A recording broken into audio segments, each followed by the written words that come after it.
you should join a label because you truly love the team that's going to be supporting your project, because you like how they work together and you like how they're going to work your project. And if they don't have the information they need to have, how the fuck are they supposed to do their job? And you ended up becoming the SVP of marketing. Or what? I was head of marketing again. My role, the reason why I joined the label was to join Geffen as head of marketing. What did that entail at a label? And was it different than what you expected? No. It entailed exactly what I thought it would entail. I was running a team, I was leading a team, and I was leading rollouts on artists as with my team support, like leading those projects, but I was supporting them basically. Geffen was a lot of JV partnerships with some incredible partners and incredible artists, and my job was to see all of the releases through, plus sign artists that was signed directly to Geffen. So being on the label side, because you were on the manager side, then you got to see like, you know, behind the Iron Curtain, so to speak. Yeah. And what are some things that artists who are signed to a label and their management teams really the ones that have to communicate with the labels, how do you think that they should be communicating? What are some things that managers don't see that they should actually just take into consideration? I mean, like the sad thing for me is seeing artists assigned to a major because, you know, you have an ecosystem and then you don't take advantage of it. And then you're just kind of like doing your own thing and you're maybe letting the label know, maybe you're not. And it's like you're doing a disservice to yourself. Why would you sign here? Like, yes, it comes with a check. I get that. But that check is really just debt. Like it's money that you have to pay back at some point, right? I know it's not immediate. I know it's not something that it's like your sales they have to recoup it back. But really and truly, it's like you should join a label because you truly love the team that's going to be supporting your project, because you like how they work together and you like how they're going to work your project. And if they don't have the information they need to have, how the fuck are they supposed to do their job? And like the one thing that I saw was artists wanting to move on their own because the process took too long, which I get it. It is a label. It's a corporate entity that requires the approval of multiple people in order to open up X amount budgets or to approve things that you need to get done. You're stressing me. You're telling me this. But it's not. It doesn't have to be stressful. Okay, how does it not become stressful? Because I'm the person you're talking about right now. Yes, I'm sorry. I'm sorry. Manager. So like, let's. I'm sorry. It is to me. No, apologize. Look. It can't, of course it's stressful when you need money tomorrow because you have an opportunity that's happening right now and the label's saying, I need a week and a half to get approvals from everybody for this. I understand that it's stressful, but my point is that everything doesn't have to be a fight and everything doesn't have to be a battle. It's not us versus them. I agree. I want to take a quick break in the pod right now and talk to you guys about something I think could be of importance to you. If you're listening to this pod and thinking, I could really use some personal guidance right now, and you're serious about building your career in the music business, I'm now offering one-on-one private strategy sessions. These are fully personalized, just you and me tackling whatever you need in your music career. Listen, this is the part where you might be thinking to yourself, who the heck is this guy? Well, I got over 17 years of experience in the music business, whether it was working as a manager with artists like Jessie Reyes, or working with major record labels like Island, Republic, Universal Music Group, or Sony, or producing content for high-profile artists like The Weeknd and Eminem, to producing content for elite brands like the NBA and Nike. I can definitely and confidently say I can help you map out your next moves. Whether you want to talk about structuring your team, navigating the industry, scaling your brand, or just simply learning how to make money in this music business, whatever's most relevant to where you're at, let's talk. You can now book for a fee a one-on-one session with me, an artist manager and a podcast host, to help you figure out your next steps. Find the link in the description below to book a one-on-one consultation session. Also, big shout out to those who watch this podcast. Bringing value to an audience who seeks it is a blessing. I can't thank you enough for tuning in. I appreciate you. Now let's get back to the pod. And it's like, I think that it can be on both sides. Like I've been in situations, or I've seen situations where an artist wants to do something and the label rep, and not from my job, just in situations I've been in before, automatically the answer is no. It's like, it starts with a no. You know what I mean? The label. It's like, yeah. Not when I was working there. I'm just saying I've been in situations where I've been on the artist side, and the second you open your mouth, you're like, I want to execute this idea. It's like, no. You're met with an immediate pushback. Yeah. And that only discourages you. Totally. And that just makes you be like, fuck this. We're going to do it anyway. Fuck the label. Fuck the label. I'm not going to work with you because I'm just going to do it myself anyway. Right. And I feel like that frustration, it shuts down the communication between the label and the artist, or the artist manager, or the artist team, or whoever it is, because you're not finding a solution. And it's not always on the artist, on the manager to find that solution. Sometimes it is on the label to find that solution, to come to terms with saying, okay, we can't do this, but how about we do this? Or like, what is the middle ground? So I've seen that pushback firsthand, both while working at a label and on the other side, where it's kind of like, bro, it doesn't have to be this way. It doesn't have to be a fight. It can't just be, what do you need?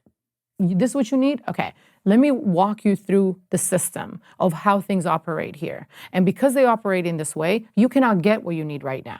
But what can I get you in the meantime so that you can still execute your vision? And I find that not everybody at a label wants to go through that process of educating the artist team. I was going to say, yeah, but Lola, how many of those people are actually doing that? I know that. I was doing that. Of course you were. And so for me, if I got an artist, a label partner that came in and said, I need to support a tour, and my artist is going to go on tour, and I need the money tomorrow. Yeah. And my conversation is, why does the artist need to be on this tour? What is the purpose of this? Right. What are you going to get out of it? What is the plan once the tour is done? Do you absolutely need it? Is this something that you need me like to really fight for That's you? great. The money is not going to come right now. The money might come in 3 weeks, so you might have to front it, but I will do my best to try to get you this approval. You know what I mean? Yep. But it's a matter of a conversation. Or like I've been in situations where an artist wants to release, a featured artist wants to release a project, and it conflicts with the timeline of the artist that signed at the label. So immediately the label's like, no, you can't release it. Block. You know what I mean? And it's like, why are we blocking it? You know? Why is it a no right away? Yeah. Like maybe that timeline can help us release the next project. You know what I mean? And so I find that it's like both parties have to be able to communicate in a way that is educational to each other. Yeah. Because sometimes your label person, whether it's a marketing director, whether it's a digital person, whether it's whoever it is that's like that you're talking to, maybe they don't understand your point of view. Maybe they don't understand why this is so important to you. And you just saying, I need this right now, is not answering. They got to go to their bosses and get this budget approved, or whatever it is that they need to get approved. Yeah, of course. If they don't know how to communicate your needs to their team, it's not happening. So sometimes it's not the person that you're talking to that's shutting it down. It's because that person, it doesn't know how to communicate what you're trying to do to whoever they got to go to report to. And that is a challenge. And so there's all this miscommunication, and no one knows how to properly communicate shit. And then people get on calls, and it's like animosity between artists and artist managers and labels. And again, I've been on both sides of it. I've been on calls on the artist management side, and it's crickets, and no one's talking. It's like, you know, and then I've been on the label side, crickets, no one's talking. And it's like, you got to break that, you know, that really awkward silence to be like, okay, guys, what are we doing? What is the plan? What is going on? And sometimes you get beat down and you're like, I don't want to do this shit. Like, you know what? Fuck it. You don't want to give me the information I need for me to be able to move the needle for you. I'm not going to go to bat for you. And so sometimes with the artist representative, whether that is a JV partner, whether that is an artist manager, whether it is whoever it is that's speaking on their behalf, if they're not willing to take the extra step to communicate the artist needs to the team, the person that's repping you might just be like. So how do you communicate that though? I mean, is it worth just like, you know, getting down to it? Like breaking email, it down. communication, whatever's your best form of communication? Best form of communication is email. It's a memo. You're putting it as a memo. This is what you need. I emailed you on this day. You can refer back to it. You can follow it up. You can loop in other people. Email is the best way. Stay off text. Stay off calls. I've been in a lot of situations where somebody said they heard a different thing. One conversation, people perceived two different things from that conversation. I said this. No, you said this. I thought I said this, and so things were not communicated properly. On text, it can be a lot of like short form messaging where things are not clear. Put it on email. Send an email to whoever you want to get your idea across and say, this is a breakdown. This is what I'm looking for. Video budgets are one of the biggest challenges that I find for artists and artist teams to get approvals from the label. An artist wants to shoot a video tomorrow, and especially in hip hop, an artist has an idea, they're linking up with an artist, they're shooting the video tomorrow in Miami, need a budget approved, let's go. Label, it's Friday night. Everybody's home. Yeah. What are you going to do? Tell the artist that they can't shoot that video with this other artist that just linked up? An opportunity just came along. You know what you need to be doing? Send an email to whoever your label team is and your creative team that's supporting the project and say, hey, an opportunity has come up. We're shooting this video. This is a breakdown of the budget that we're thinking of. It's not accurate. It's not like up to speed. You know, this budget. It's not accurate. It's like an estimate of what, you know what I mean? It's an estimate of what we think we're going to need. Would love to get an approval on it. We need to move on it soon because this is what's happening. There will be times where it'd be like, hey, I need a reimbursement on this video that we shot 5 weeks ago. Oh yeah, we never said anything to you about it, but we spent the money. We spent the money and it happened, so I need y'all to reimburse. That Like, that's not cool. Yeah. You know what I mean? And I that know happens. but it happens. And I know that you got to do that in order to keep the artist happy because moments happen in real time. And the challenge that a lot of people have is that, well, labels can't happen. Labels don't support moments in real time. They need 5 weeks of delivery. They need all of this stuff in advance, and shit is coming out tomorrow and all of that stuff. And it's kind of like, I was talking to an artist manager today who said they know their schedule of their artist all the way until September. They know exactly, the artist has sat with that person, with their manager, and knows exactly what they want to do from now until September. I wish that people could, I know it doesn't happen. I know firsthand, I didn't know what was happening the next day. Never mind, until September. So I was mind blown. I was like, damn, you know what you're going to do from now to September? That's I'm just thinking crazy. in my head, I was like, Jesus, good, oh man, good on them. That's what I'm saying. It doesn't happen very often, but like, even if you can know, at least determine the things that you're going to need. If you're recording with an artist, if you're recording with an artist and you know that 4 out of the records that they recorded are standout records, you're likely going to need videos for them, just send a fucking email and be like, hey, here's the records that we think are standouts. Here's what we're thinking. Yeah. Here's what we're thinking visually. This is some of the creative people that the artist wants to work with. We're estimating this kind of budget. Can we get a pre-approved, like just a general idea? So at least you have some sort of communication where you have come to the table with an idea and you've expressed that you need X amount of budget support. You know what I mean? But like, to go to the label X amount after and be like, reimburse me for something I spent without your approval, without your awareness, without your knowledge, that sucks. Artists, the other thing that happens all the time is artists approve side artists features and they don't let the label know that they did a feature, and then their record comes out and then no one sent in a label clearance, and then the label's like, what the fuck is this? And you got a record coming out next week, and now that record is gonna bump your shit in the algorithm because you're give them primary, all of the details. So like, and to break it down further for people who might not be aware, when you're dropping a song and you are a featured artist on a song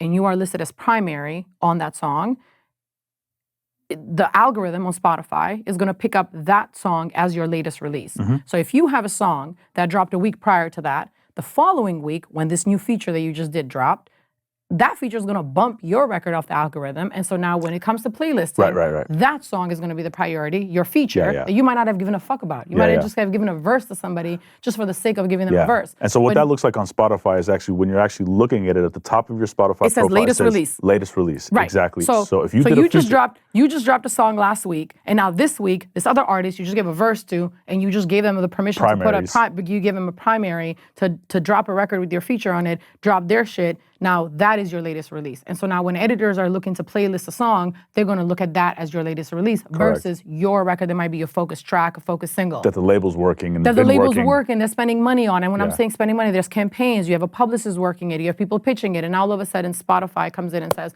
oh, well, this is this brand new record that just dropped, And so, and that causes miscommunications and you know what I mean, and issues happen. So when I say communication, it's really just letting people know what you're doing. Sometimes it's just as easy as that. But I do think that on the label side, for me, it took a lot of education of knowing what the process was, so that I could explain it better to artist teams and artist managers. Totally. And that made the process easier for me so that I wasn't the label. Like, I did not want that. I was like, I want to work at a label and I want to run this department, and I don't want to be the anti to the artist team. I want them to feel like we're a team and we're working together, and Lola has our back. You know what I mean? That's a dope perspective. Yeah, so you're trying to make sure that the artist and artist management, they're not looking at you as the corporate company. They're looking at you as Lola Plaku. Yeah, like I worked for 20 years in the music business to be an ally to the artist. Like the last thing I want is to now go into a label system and be like, well, fuck you. You know what I mean? And I lose the rapport that I've built with people. You know what I mean? And so for me, it's like I was faced with a situation one time where clearing a record specifically was like, it affected our release schedule. And the people on the other line of the call were my friends from time, my peers. And I was like, nah, it can't be a fuck you. I gotta figure this out, because these are my peers. These are people that I've worked with. This can't be a us versus them type of situation. You know what I mean? So I was like, okay, what is the middle ground? How can we find a place where everybody's happy, where y'all are happy and you're getting a release date, and we're happy and we're getting a release date? Because now we're going into, and I sat back. I remember sitting in my office on my couch, and I said, Lola, no matter what, you cannot change who you are. You cannot be a different person than who you've been for 20 years in this music business. I made that promise to myself. Because like, you know, it's easy to make decisions sometimes based on like where you're at and not who you are. Mm-hmm. And for me, it's like you got to remember who you are and the ethos with which you operate with. And sometimes that works within a system and sometimes it doesn't, you know? But I literally said to myself, like, operate within this business and within these lines in the way that who you are. You know what I mean? So, but yeah, so those are some of the communication tips that I would say for anyone that's signed at a label. And if you don't want to work with a team, then don't sign at a label. Do it independent. Right. Go get a loan. You know what I mean? Because that's technically what it is, but you don't want the resources. A record label has somebody working on the creative team that can source directors for you, that can source behind the scenes photo for you, that can literally work with you to build out your vision and the world that you want your music to live in. The label can source out PR, and if it's not the person at the label that's doing the best job at PR, lean on them to support you to find the right PR company for you. The label might have a sync department that so many people don't lean into. You know what I mean? Like it makes like there's a whole sync department that's responsible for getting you placement in film and TV. I'm sure half the artists don't even think about that. It's like going to a label and saying, "Hey, what songs, what shows are you pitching for?" I don't think I ever had an artist come to me and say, "What TV shows and what movies are y'all pitching for right now? Can I create something for sync?" There's beyond that. There's gaming, you know, there's Roblox, there's like Fortnite, there's FIFA, there's 2K, like there's songs that are created specifically for pitch for those, right? So it's like an artist could go and say, what are y'all looking for? How can I help you help me? How can I help y'all do your job? And there's so many other departments that exist within a label, and each label obviously has different departments, and some people spend resources on different things. But like my point is that half the time, most artists don't even know the teams that work them, you know? And then you have the digital team, which is a massive, huge, right? Big deal now. And then the marketing lead, obviously. Most people know like their point of contact, their product manager, PM, and that's it. And they don't know anybody else. Right. They don't know the radio team. They don't know the digital team. They might know the digital person because it's a big deal now, but like they don't know the PR person. They don't know none of that. Yeah, super important that you know all these different departments that can help you out. Yeah. Well, and sometimes, sorry to cut you off, sometimes it's like, tell them what you want. Yeah. Tell them what, like, I would get artists who like will go and I'm sorry, let me rephrase that. I wouldn't get artists. I've seen in my experience outside of the label, an artist and an artist team going and hiring a publicist because the label publicist wasn't effective, right? Did you ever express to that publicist what your vision was for your artist? If you did and they didn't get it, cool. You're within your grounds to say, you know what, fuck this. I'm going to go my own way. But like, I have been in situations where like no one has expressed, these are our goals. I want to be on Rolling Stone, Billboard. I want to be on the roundups. I want to be on year ends. I want to be on, you know, the lists or whatever. I want to be on, I don't know, Teen Vogue. My goal is XYZ. And then I want you to help me to get to that point. A perfect use of a label publicity, an artist with a vision is Cardi. When Cardi signed to Atlantic, Ashley Kalmanowitz, she was also a mentor for Girl Connector. Shout out to Ashley. She was leading PR over at Atlantic, but then also Patience, who worked with Cardi, also did PR. Like she had a vision for her. She still works with Cardi B. They elevated her. I don't know if you remember when she was first putting music out, she literally was like doing all of the music magazines, but then she also did fashion. And she literally elevated herself from being just a music artist to doing the fashion pieces, to doing fashion editorials, to doing the covers of all of those editorials. That's an artist that had a vision, whether that came from her and her team, whether that came from the publicity department at Atlantic. They did an amazing job at developing that artist in the right PR space of where she wanted to go. But I know for a fact, I know for sure that they had somewhat of a intentional roadmap of where they were trying to go. You know what I mean? And whether it was her team or the label's team, they helped get them to that vision. And so I think that if something is not working for you, then speak up and say what's not working and figure out how to fix it. And if you can't fix it, then do your thing. Cool, whatever. But I find that a lot of times people get turned off by by something that didn't work out right, and then they just don't communicate. By one small little thing. And sometimes it's one person. And like I said, a lot of the times that one person is not even the person making the decisions. They probably just don't know how to explain something to their bosses, and they're just shutting you down just because they didn't know. Very important for people to understand on the artist management side or on the artist team side that the person that you're communicating to, they might shut you down, but you got to understand that there's a whole process with that because they have to report to somebody. Yeah. And then that person as well has to be responsible for the budgets that have been given out to everybody else. Yeah.